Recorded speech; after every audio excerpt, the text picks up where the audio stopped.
जय हिंद दोस्तों, स्वागत है आपका बीए सेमेस्टर वाला में। दोस्तों आज की क्लास बहुत ही इम्पोर्टेंट होने वाली है क्योंकि आज के इस क्लास में फिर से मैं उपस्थित हूं आप लोगों के सामने क्वेश्चन पेपर लेके। ये क्वेश्चन पेपर है पॉलिटिकल साइंस का, ठीक है। BA second year third semester political science का क्वेश्चन पेपर है। पेपर का नाम है political process in India. Question paper 2023-24 का है। इसका एग्ज़ाम 2024 फरवरी में हुआ है भैया, ठीक है। तो आपका नवंबर दिसंबर में आपका एग्ज़ाम शुरू होने वाला है। तो आप लोग क्या करेंगे, प्लीज़ आप इस क्वेश्चन पेपर को इस तरह से शेयर बटन बना होगा, इस पर क्लिक करके आगे अपने दोस्तों को ज़रूर सेंड करेंगे, ताकि दोस्तों मैं चाहता हूँ एक भी हमारा बच्चा, ठीक है, ये क्वेश्चन पेपर देखने से ना बचे। ये क्वेश्चन पेपर देख करके अपनी तैयारी कर ले कि किस तरह से क्वेश्चन आपके एग्ज़ाम में आने वाले हैं, क्योंकि इस बार अधिकतर कॉलेज में लिखित एग्जाम होने वाला है, ठीक है। जैसे दीनदयाल उपाध्याय गोरखपुर विश्वविद्यालय, सिद्धार्थ यूनिवर्सिटी है, डॉक्टर राम मनोहर लोहिया अवध विश्वविद्यालय में ऑलरेडी वहाँ पर लिखित एग्जाम होता है, ठीक है। और राजा महेंद्र प्रताप सिंह स्टेट यूनिवर्सिटी ने भी अपनी एग्जाम का गाइडलाइन जारी कर दिया है, जिन्होंने बताया है कि इस बार वो भी अपना लिखित एग्जाम कराएंगे, जो ऑड सेमेस्टर है, फर्स्ट थर्ड और फिफ्थ सेमेस्टर के आपके, ठीक है, लिखित एग्जाम होंगे। तो ये आपकी जिम्मेदारी है कि आप इस क्वेश्चन पेपर को जरूर सेंड करेंगे, लोगों तक जरूर पहुंचाएंगे, बच्चों तक, बच्चियों तक, ठीक है। चलिए, आपसे रिक्वेस्ट है और आपकी जिम्मेदारी भी है, ठीक है। चले, political science BA second year third semester political process in India. देखिए, जब भी आप एग्जाम हॉल में बैठेंगे, यहाँ जो टाइम पीरियड है अपना देख लेंगे। किसी कॉलेज में आपको 3 घंटे का समय दिया जाएगा, कहीं कहीं केवल 2 ही घंटे का समय दिया जाता है, लेकिन जो आपका मैक्सिमम मार्क्स है ये 75 रहता है सभी कॉलेज में, ठीक है।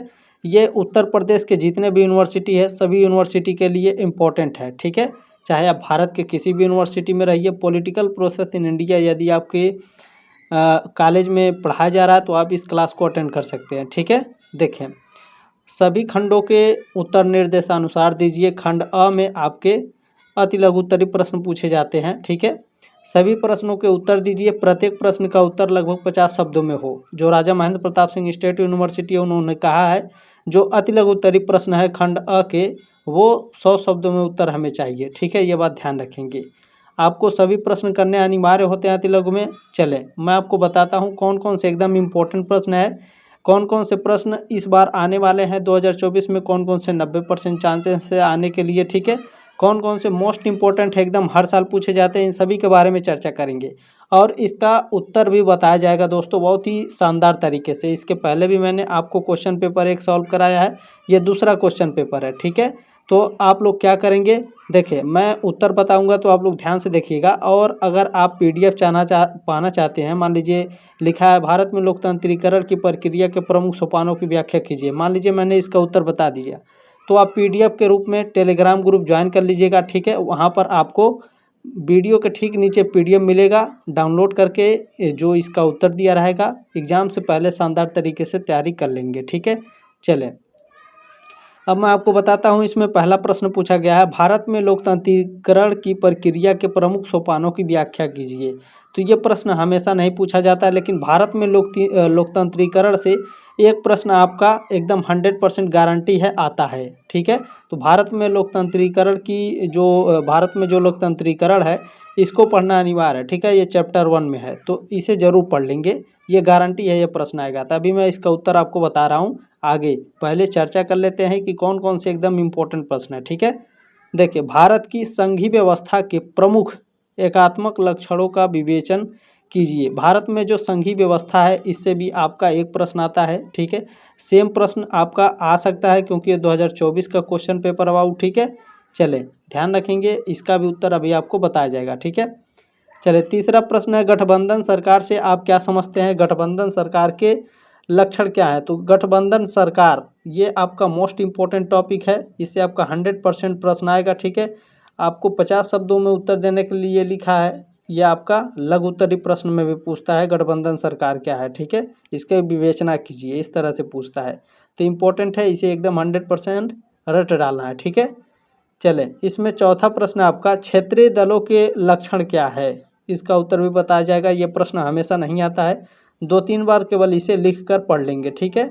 चले, पांचवा प्रश्न है, जिला नियोजन समिति के गठन एवं कार्य की व्याख्या कीजिए। ये इम्पोर्टेंट है, लगभग 90% चांस है इस बार आने के 2024 के एग्जाम में, ठीक है। चले, इसमें छठा प्रश्न आपका है, भारतीय राजनीति के कुछ संस्थात्मक दबाव समूहों के नाम बताइए। दबाव समूह से आपका आता है 100%, ये गारंटी एकदम रट डालेंगे। दबाव समूह क्या है, दबाव समूह की परिभाषा, दबाव समूह का अर्थ, ठीक है। ये दबाव समूह आपके एग्जाम में आते हैं 100% गारंटी के साथ, तो एकदम इसे तैयार कर लेना, ठीक है। चलें, इसमें सातवां आपका प्रश्न है, मतदान व्यवहार के अध्ययन की कठिनाइयाँ स्पष्ट कीजिए। तो मतदान व्यवहार के अध्ययन की कठिनाइयाँ ये हमेशा नहीं आता दोस्तों, ठीक है। 2-3 बार केवल इसे पढ़ लेंगे।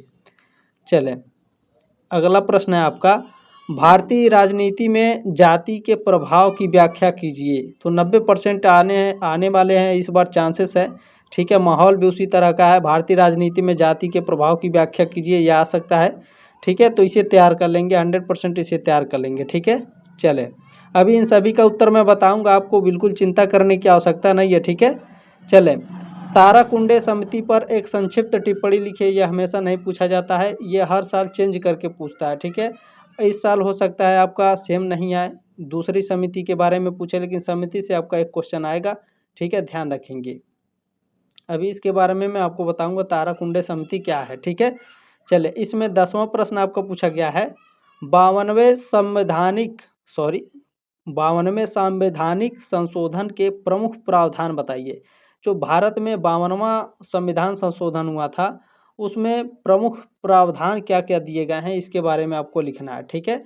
जो राजा महेंद्र प्रताप सिंह स्टेट यूनिवर्सिटी है, इन्होंने कहा है कि 100 शब्दों में उत्तर देना है, बाकी कॉलेज में आपको 50 शब्दों में उत्तर देना होता है, किसी किसी कॉलेज में 75 शब्दों में उत्तर देना पड़ता है, ठीक है। तो अलग अलग कॉलेज में जो आपके पेपर का पैटर्न रहता है वो अलग रहता है, लेकिन क्वेश्चन आपके सेम रहते हैं, क्योंकि सभी यूपी में, पूरे उत्तर प्रदेश में सिलेबस सेम है, ठीक है। चले, अब इन सभी का उत्तर मैं बताऊंगा, उसके बाद खंड बी के बारे में हम लोग चर्चा करेंगे कि कौन कौन से इंपॉर्टेंट प्रश्न है, ठीक है। चले, अब मैं आपको खंड अ के उत्तर बता देता हूँ। चले, इसमें आपका पहला प्रश्न पूछा गया है, भारत में लोकतंत्रीकरण की प्रक्रिया के प्रमुख सोपानों की व्याख्या कीजिए, ठीक है। देखें, भारत में लोकतंत्रीकरण की प्रक्रिया कई महत्वपूर्ण सोपानों से गुजरती है, ठीक है सर। इस प्रक्रिया में कई सामाजिक, राजनीतिक और कानूनी घटनाएं शामिल हैं, जिन्होंने भारत को एक सशक्त लोकतंत्र बनाया। यहाँ 3 प्रमुख सोपानों की व्याख्या की गई है, ठीक है। अच्छा, कौन कौन से हैं भैया? पहला है औपनिवेशिक शासन और भारतीय राष्ट्रीय आंदोलन। ब्रिटिश शासन के दौरान भारतीयों को राजनीतिक और नागरिक अधिकारों से वंचित किया गया था। 19वीं और 20वीं शताब्दी में भारतीय राष्ट्रीय कांग्रेस और अन्य संगठनों ने स्वराज यानी स्वशासन की मांग की। अच्छा, इसमें और आपको लिखना है, 1919 में मॉन्टेग्यू चेम्सफोर्ड सुधार और 1935 का भारत सरकार अधिनियम कुछ सीमित स्वायत्तता प्रदान करने वाले महत्वपूर्ण सोपान थे, जो भारतीय नेताओं को राजनीतिक शक्ति में हिस्सेदारी प्रदान करते थे।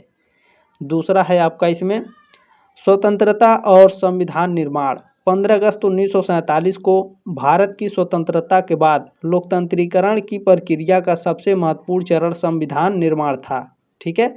26 जनवरी 1950 को भारत का संविधान लागू हुआ, जिसने भारत को एक संपूर्ण लोकतांत्रिक गणराज्य घोषित किया। संविधान ने वयस्क मताधिकार, मौलिक अधिकार और संघात्मक ढांचे की स्थापना की। तीसरा है आपका वयस्क मताधिकार और पहली आम चुनाव 1952, ठीक है। तो वयस्क मताधिकार और पहला आम चुनाव 1952। स्वतंत्रता के बाद भारत में वयस्क मताधिकार 21 वर्ष से अधिक आयु के सभी नागरिकों को मतदान का अधिकार को अपनाया, जो महत्वपूर्ण लोकतांत्रिक कदम था, ठीक है। 1952 में पहला आम चुनाव हुआ, जिसमें बड़े पैमाने पर लोगों ने हिस्सा लिया और लोकतांत्रिक प्रक्रिया की मजबूत नींव रखी, ठीक है। तो यहाँ 3 मैंने कहा है, 3 आपको बता दिया, बाकी इसमें कई सारे हैं, ताकि आपको अगर ये लघु उत्तरी प्रश्न या फिर दीर्घ उत्तरी प्रश्न में पूछता है तो आप उसके लिए भी रेडी रहेंगे, ठीक है। चलें, भारत में लोकतांत्रिकरण की प्रक्रिया प्रमुख सोपानों की व्याख्या कीजिए। यहाँ मैंने आपको 3 बता दिया है। 100 शब्दों में लिखना है, 150 शब्दों में लिखना है, 50 शब्दों में लिखना, 75 शब्दों में लिखना, आप 3 तक लिख सकते हैं, ठीक है। इसके बाद अगर लॉन्ग में आएगा तो चौथा लिख सकते हैं आप संवैधानिक संस्थानों की स्थापना, ठीक है। पांचवा है इसमें स्थानीय स्वशासन का विकास, 73वां और 74वां संविधान संशोधन, ठीक है। इसमें छठा है आपका सामाजिक न्याय और आरक्षण नीति, ठीक है। ये आपका लघुत्तरी और दीर्घोत्तरी के लिए, ठीक है। न्यायिक सक्रियता और लोकतंत्र की रक्षा। इसमें आठवां है आपका सिविल सोसाइटी और मीडिया की भूमिका, ठीक है। नवां है आपका आर्थिक सुधार और उदारीकरण 1991। 10वां है आपका इसमें डिजिटल युग और ई गवर्नेंस, ठीक है। चलें, उम्मीद है साथियों आपको समझ में आया होगा कि इस प्रश्न का उत्तर कैसे लिखना है। जहाँ तक बोला है, ठीक है, 100 शब्दों में बोला है तो आप 3 हेडिंग लिख सकते हैं, 50 शब्दों में बोला है तो आप 2 ही हेडिंग लिखिए, ठीक है। चलें, आपका इसमें अगला प्रश्न पूछा गया है, भारत की संघीय व्यवस्था के प्रमुख एकात्मक लक्षणों का विवेचन कीजिए, ठीक है। तो भारत की संघीय व्यवस्था के प्रमुख एकात्मक लक्षणों, अच्छा मैं इसे थोड़ा नीचे करता हूँ, 1 मिनट। चले, ध्यान देंगे, भारत की संघीय व्यवस्था के प्रमुख एकात्मक लक्षण, भारत का संविधान संघीय व्यवस्था का अनुसरण करता है, लेकिन इनमें एकात्मक तत्व भी स्पष्ट रूप से दिखाई देते हैं। ये एकात्मक लक्षण भारत के संघीय ढांचे को एक विशिष्ट स्वरूप प्रदान करते हैं। इसके 5 प्रमुख लक्षणों का विवेचन इस प्रकार है, ठीक है। किस प्रकार है भैया? पहला है आपका एकल नागरिकता, भारत में सभी नागरिकों को एक ही नागरिकता प्राप्त होती है, राज्य स्तर पर अलग से कोई नागरिकता नहीं होती। यह एकात्मक व्यवस्था का एक महत्वपूर्ण लक्षण है, ठीक है। इसमें दूसरा लक्षण आपका क्या है? संविधान की सर्वोच्चता, भारत में एक ही संविधान लागू होता है जो केंद्र और राज्य दोनों के लिए सर्वोच्च है। यह केंद्र की शक्ति को बढ़ाता है और संघीय व्यवस्था को एकात्मक स्वरूप में प्रदान करता है। तीसरा लक्षण है केंद्र की शक्तियाँ, संविधान में केंद्र को कई शक्तियाँ प्रदान की गई हैं, जैसे कि विदेश नीति, रक्षा, मुद्रा, व्यापार आदि। ये शक्तियाँ केंद्र को राज्य की तुलना में अधिक शक्तिशाली बनाती हैं, ठीक है। चौथा आपका इसमें लक्षण है राज्यपाल की नियुक्ति, राज्यपालों की नियुक्ति केंद्र सरकार द्वारा की जाती है। राज्यपाल केंद्र सरकार का प्रतिनिधि होता है और राज्य सरकार पर केंद्र सरकार का नियंत्रण सुनिश्चित करता है, ठीक है। पांचवा है आपका आपातकालीन प्रावधान, संविधान में आपातकालीन प्रावधानों का उल्लेख किया गया है। आपातकाल की स्थिति में केंद्र सरकार राज्यों के अधिकारों को सीमित कर सकती है और केंद्र सरकार के पास व्यापक शक्तियां हो जाती हैं, ठीक है। तो यहाँ तक आपको लिखना है। बाकी अगर आपके लघु उत्तरीय प्रश्न में पूछता है तो आप आगे इसमें जोड़ सकते हैं, अखिल भारतीय सेवाएं और एकीकृत न्यायपालिका, ठीक है। चले, आप लोग PDF जरूर डाउनलोड कर लीजिएगा, टेलीग्राम ग्रुप में लिंक दिया गया है, टेलीग्राम ग्रुप में PDF सेंड किया गया है, ठीक है। वीडियो के ठीक नीचे आपको PDF मिलेगा, आप इन सभी प्रश्नों का उत्तर डाउनलोड करके सभी को धीरे धीरे पढ़ते रहिए, ठीक है। नवंबर में आपका एग्जाम है। चले, इसमें आपका तीसरा प्रश्न क्या पूछा गया है, गठबंधन सरकार से आप क्या समझते हैं, गठबंधन सरकार के लक्षण क्या हैं। वेरी वेरी मोस्ट इम्पोर्टेंट प्रश्न है ये। यह प्रश्न हर साल पूछा जाता है दोस्तों, ठीक है। देखें, गठबंधन सरकार वह सरकार होती है जिसमें एक से अधिक राजनीतिक दल मिलकर सरकार बनाते हैं। यह तब आवश्यक होती है जब किसी एक दल को संसद या विधानसभा में स्पष्ट बहुमत नहीं मिलता और सरकार बनाने के लिए अन्य दलों के समर्थन की आवश्यकता पड़ती है। गठबंधन सरकारें अक्सर समझौते और साझेदारी पर आधारित होती हैं, जहां विभिन्न दल मिलकर साझा न्यूनतम कार्यक्रम के तहत काम करते हैं, ठीक है। चलें, आपका इसमें लक्षण क्या है, गठबंधन सरकार के लक्षण क्या हैं। पहला है विभिन्न दलों का सहयोग, गठबंधन सरकार का ये लक्षण है, इसमें कई दल मिलकर सरकार बनाते हैं। दूसरा है समझौता और साझेदारी, नीतियों और कार्यक्रमों पर विभिन्न दलों के बीच समझौता होता है, ठीक है। तीसरा है सत्ता विरोधी संकट की संभावना, विचारों में मतभेद होने पर सरकार गिरने का खतरा होता है, ठीक है। चलें, चौथा है आपका नीति निर्धारण में जटिलता, विभिन्न दलों के विचारों का तालमेल बैठाने में कठिनाई हो सकती है। पांचवा है संतुलन की आवश्यकता, सरकार को स्थिर रखने के लिए संतुलन बनाए रखना जरूरी होता है। चलिए, इसमें आपका चौथा प्रश्न पूछा गया है, क्षेत्रीय दलों के लक्षण क्या है। तो क्षेत्रीय दल उन राजनीतिक दलों को कहते हैं जो किसी विशेष क्षेत्र या राज्य में सक्रिय होते हैं। ये दल राष्ट्रीय स्तर पर फैले दलों के विपरीत होते हैं। ठीक है। अच्छा, अब आपको समझ में आ गया कि क्षेत्रीय दल क्या होते हैं। अब क्षेत्रीय दल के लक्षण क्या क्या होते हैं, चलिए उसके बारे में जान लेते हैं। पहला होता है क्षेत्रीय आधार। ये दल यानी क्षेत्रीय दल केवल एक ही या फिर कुछ विशेष राज्यों में सक्रिय होते हैं। उनका प्रभाव सीमित भौगोलिक क्षेत्र में होता है। ठीक है। चलें, दूसरा है स्थानीय मुद्दों पर जोर। क्षेत्रीय दल जो होते हैं मुख्य रूप से राज्य या क्षेत्र से जुड़े मुद्दों पर ध्यान केंद्रित करते हैं, जैसे भाषा, संस्कृति, विकास और स्वायत्तता। ठीक है।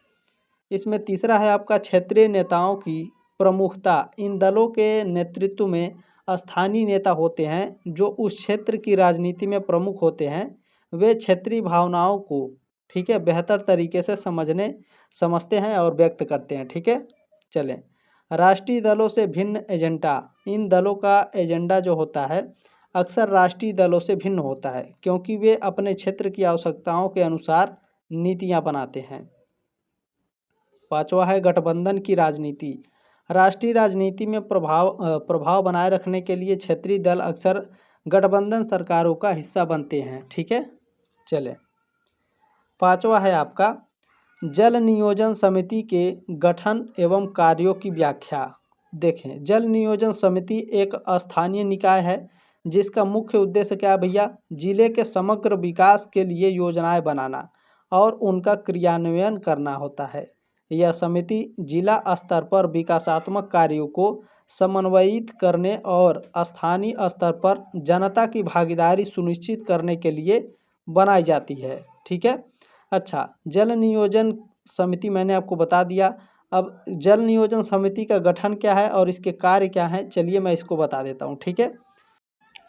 इसमें जिला नियोजन समिति का गठन क्या है भैया, तो जिला नियोजन समिति का गठन राज्य सरकार द्वारा अधिनियमित कानून के अनुसार किया जाता है। इस समिति में जनप्रतिनिधि जैसे जिला पंचायत सदस्य, नगर पालिका पार्षद होते हैं इसमें। ठीक है। वो सरकारी अधिकारी और स्थानीय विशेषज्ञ शामिल होते हैं। ठीक है, इस गठन में, जिला नियोजन समिति के गठन में। तीसरा है समिति होती है, अध्यक्ष आमतौर पर जिला कलेक्टर या जिला पंचायत का अध्यक्ष होता है। ठीक है। जिला समिति का अध्यक्ष आमतौर पर जिला कलेक्टर या जिला पंचायत का अध्यक्ष होता है। ठीक है। चले, अब जो जिला समिति है आपका, ठीक है, आपका यहाँ पर जो जिला नियोजन समिति है इसके कार्य क्या हैं, तो जिला नियोजन समिति के कार्य हैं योजना निर्माण। ठीक है। योजना निर्माण में भैया क्या है, जो समिति है, समिति जिले के लिए विकास योजनाएं तैयार करती है। इन योजनाओं में कृषि, सिंचाई, शिक्षा, स्वास्थ्य, सड़क निर्माण आदि विभिन्न क्षेत्रों को शामिल किया जाता है। बजट का आवंटन। समिति जिले के विकास कार्यों के लिए बजट का आवंटन करती है और खर्च पर नज़र रखती है। ठीक है। विकास कार्य का क्रियान्वयन। समिति विकास कार्यों के क्रियान्वयन की निगरानी करती है और सुनिश्चित करती है कि कार्य समय पर और गुणवत्तापूर्ण तरीके से पूरे हो। ठीक है। चले, इसमें छठा प्रश्न आपका पूछा गया था, भारतीय राजनीति के कुछ संस्थात्मक दबाव समूहों के नाम बताइए। ठीक है, दबाव समूहों के नाम बताना था। देखिए, भारतीय राजनीति में कई संस्थात्मक दबाव समूह यानी इंस्टीट्यूशनल प्रेशर ग्रुप्स सक्रिय हैं, जो विभिन्न वर्गों और समुदायों के हितों की रक्षा करने के लिए कार्य करते हैं। इनमें प्रमुख रूप से व्यापारिक संघ, कर्मचारी संघ, किसान संघ और धार्मिक संगठन शामिल हैं। ठीक है। चले आगे देखते हैं। इसमें पहला है आपका, पहला दबाव समूह कौन सा है, भारतीय व्यापार मंडल FICCI। यह व्यापार और उद्योग क्षेत्र के प्रमुख दबाव समूहों में से एक है जो व्यापारिक हितों की रक्षा करती है। दूसरा दबाव समूह कौन सा है, भारतीय मजदूर संघ BMS। यह मजदूरों और श्रमिकों के अधिकारों की रक्षा करने वाला प्रमुख संघ है। तीसरा है आपका अखिल भारतीय किसान सभा AIKS। यह किसानों के हितों के लिए कार्य करता है और कृषि नीतियों पर प्रभाव डालने का प्रयास करता है। चौथा है विश्व हिंदू परिषद VHP। यह एक धार्मिक संगठन है जो हिंदू समाज के अधिकारों और सांस्कृतिक मुद्दों पर जोर देता है। ठीक है, ये सभी क्या है, ये सभी राजनीतिक दबाव समूह है। ठीक है, चले आगे बढ़ते हैं दोस्तों। आपका अगला प्रश्न है, 7वां प्रश्न है आपका, मतदान व्यवहार के अध्ययन की कठिनाइयाँ स्पष्ट कीजिए। तो मतदान व्यवहार के अध्ययन की कई कठिनाइयाँ भैया, पहला है बहुव्यापी कारक। ठीक है, मतदाताओं के निर्णय पर जाति, धर्म, आर्थिक स्थिति, शिक्षा और स्थानीय मुद्दों जैसे कई कारक प्रभाव डालते हैं। इन सभी कारकों का विश्लेषण करना कठिन होता है। देखिए दूसरा क्या है, मतदाताओं की गोपनीयता। अधिकांश मतदाता अपने वास्तविक विचार या निर्णय प्रकट नहीं करते हैं, जिससे सटीक अध्ययन में कठिनाई होती है। ठीक है, जैसे मान लीजिए कोई आपको आपके ही परिवार का है, उससे अगर पूछेंगे कि आप वोट किसको करेंगे, तो वो बता देंगे इसको, लेकिन दे देंगे किसी और को, तो ये सटीक जानकारी उपलब्ध नहीं होती है। ठीक है, तीसरा है अस्थिर मतदान मनोवृत्ति। मतदाताओं का व्यवहार समय के साथ बदलता रहता है और उनके फैसले चुनाव के दिन तक बदल सकते हैं। ठीक है, चौथा है प्रभावित करने वाले कारक। मीडिया, प्रचार और राजनीतिक दलों का प्रचार भी मतदाता व्यवहार को प्रभावित करता है, जिससे अध्ययन और पूर्वानुमान करना मुश्किल हो जाता है। इसमें आठवां आपका है, आठवां प्रश्न पूछा गया था, आठवां है, भारतीय राजनीति में जाति के प्रभाव की व्याख्या कीजिए। ठीक है, ये आपका 100% मुझे लगता है इस वर्ष 2024 के एग्ज़ाम में आना चाहिए यह प्रश्न, और 100% आ भी सकता है क्योंकि 2024 में पूछा गया था। ठीक है, देखें भारतीय राजनीति में जाति के प्रभाव की व्याख्या। तो भारतीय राजनीति में जाति का प्रभाव, पहला है, राजनीति में जातिवाद के प्रभाव को जाति का राजनीतिकरण कहा जा सकता है। लोकतांत्रिक राजनीति के अंतर्गत राजनीति जाति के संगठन के माध्यम से अपना आधार दृढ़ करती है। जाति ने राजनीति में अपनी भूमिका निर्वाह हेतु नवीन रूप धारण कर लिया है। ठीक है, अब भारतीय राजनीति में जाति प्रभाव का दूसरा क्या है, देखें सभी राजनीतिक दल सिद्धांत जातिवाद की निंदा करते हैं। ठीक है, जो राजनीतिक दल हैं, जैसे मान लीजिए बीजेपी है, आपका सपा पार्टी है। ठीक है, ये दो मुख्य पार्टियां हैं उत्तर प्रदेश में, और आपका बीएसपी है, ये एक दूसरे की निंदा करते हैं, लेकिन जाति ध्रुवीकरण के माध्यम से सत्ता प्राप्त करने का प्रयास करते हैं। ठीक है, चलें मैंने एग्जाम्पल दिया है। ठीक है, पर्सनली किसी को नहीं बोला है, ये बात ध्यान रखेंगे। तीसरा है राजनीतिक दलों द्वारा प्रत्याशियों का चयन।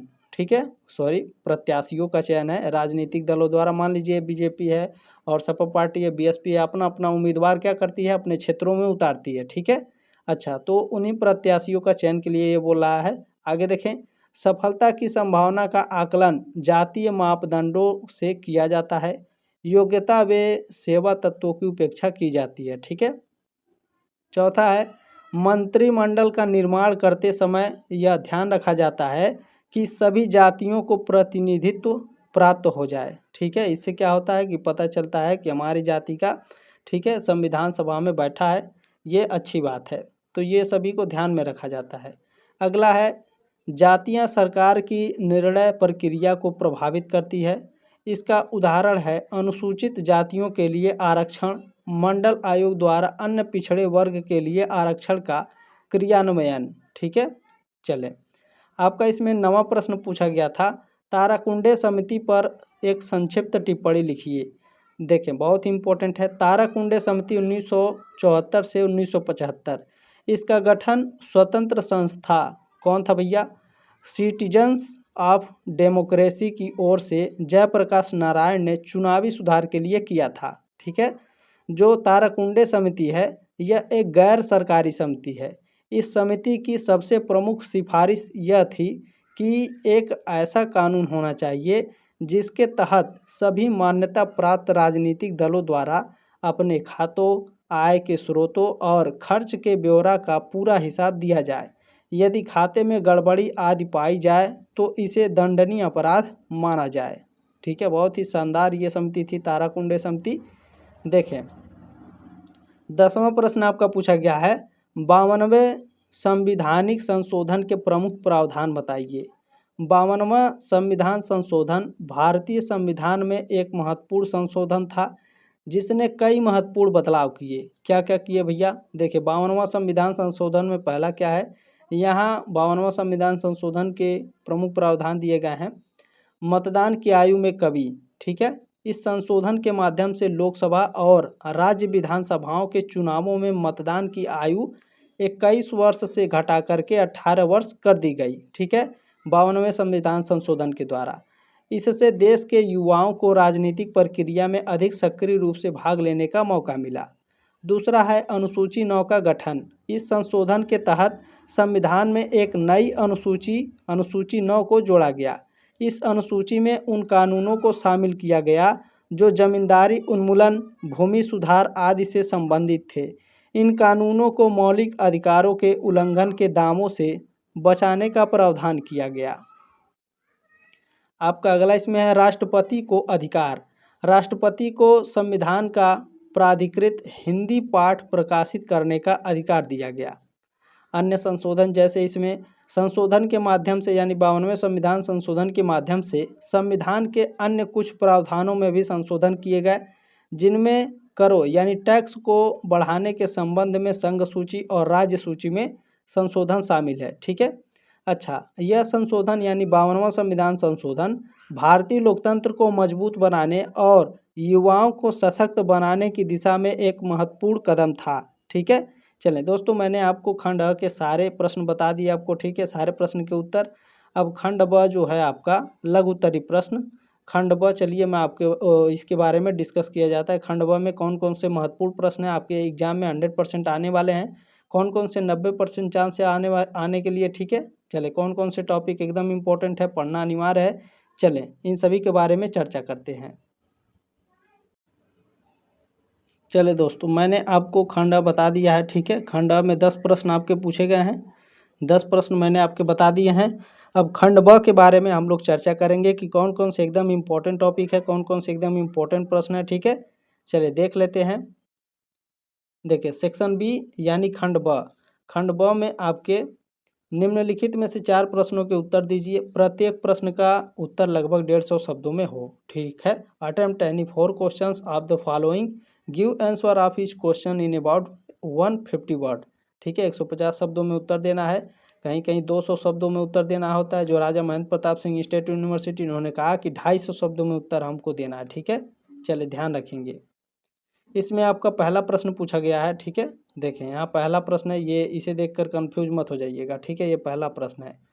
चलें देखिए, उत्तर प्रदेश में राष्ट्रपति शासन की राजनीति पर एक निबंध लिखिए। इम्पोर्टेंट प्रश्न है, 100% इसे तैयार करना है, ठीक है। चलें देखिए, आपके पास बुक होगा, गाइड होगी, कोई सीरीज है आपके पास, तो आप इन सभी से क्या करेंगे, तैयारी कर लेंगे लघु उत्तरीय प्रश्न को। मैंने अति लघु आपको बता दिया।